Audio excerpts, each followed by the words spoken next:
Divorce has, according to experts, now become one of the easiest things to do in South Africa, and something it seems more and more couples are doing.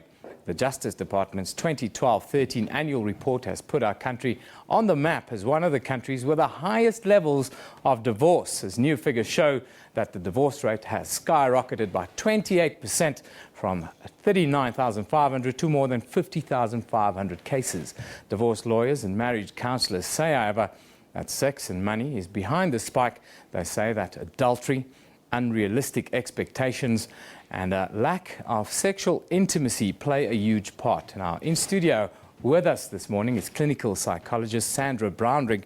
Good morning, Sandra, and thank you for joining us. Thank you. I said a mouthful there now. Is that accurate?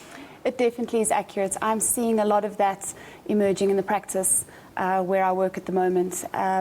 Definitely sex, adultery, finances, all those things play a huge part in divorces. Are you shocked at the numbers, the fact that we are right up there? It's not really something we should be proud of, is it? No, absolutely not. And it's obviously been a marriage counsellor myself. It's not something that, I like to see, but I can definitely understand why there's an increase.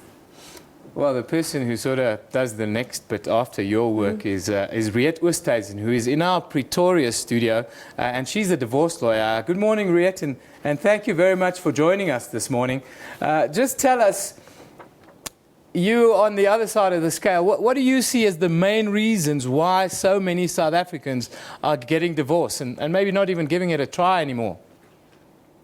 Definitely bad communication, either because of the fact that there's no communication at all and the couples are living separate lives, or the arguments are so severe that they cannot communicate. And then you add to that financial woes, definitely adultery, and also domestic violence. It seems that it's so easy to get divorced in South Africa now. What are the costs from your side? What are the costs? Is it cheap to get divorced or not?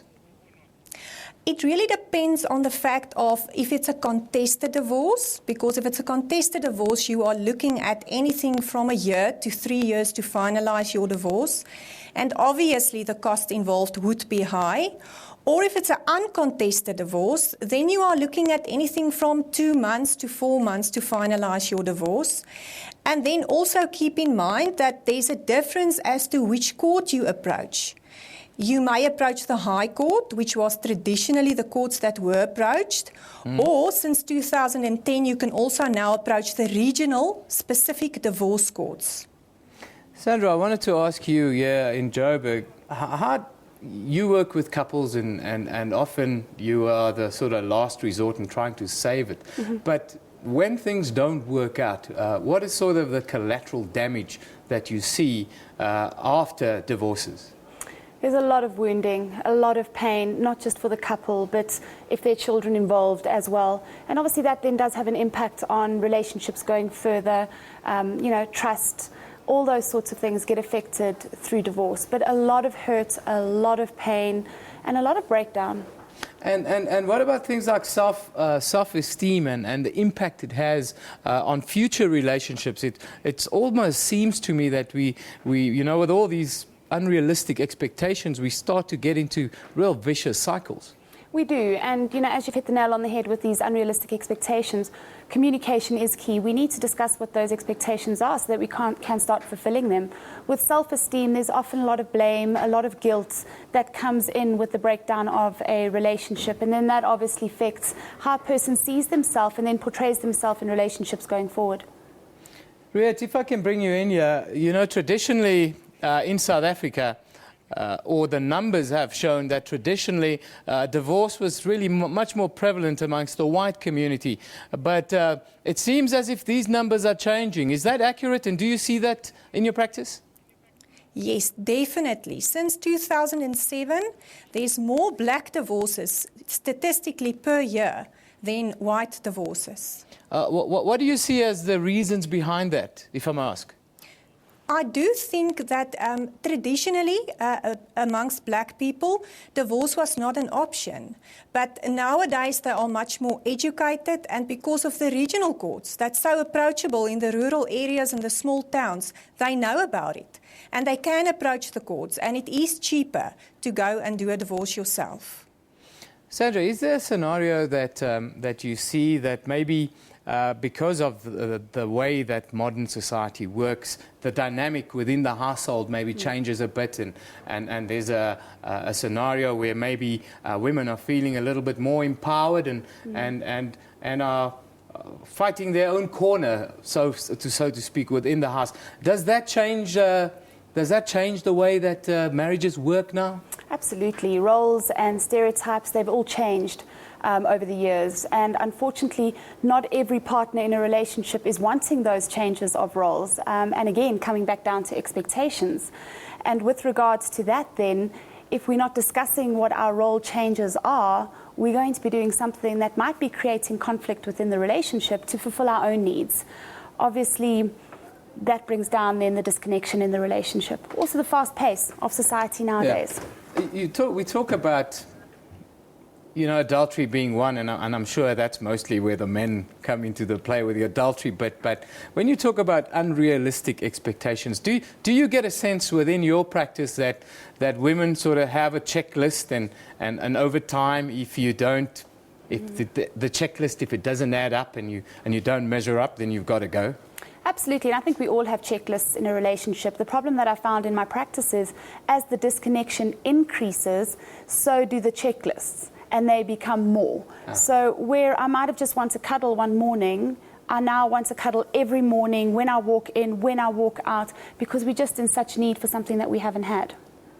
So it's very much a scenario of what's happening in the wider society and how that affects it. We've got some pictures, Riet, of children within the divorce. Just tell us about what do you see, what happens with children when these divorces get a little bit acrimonious, and the effect that it has on them in a wider scenario.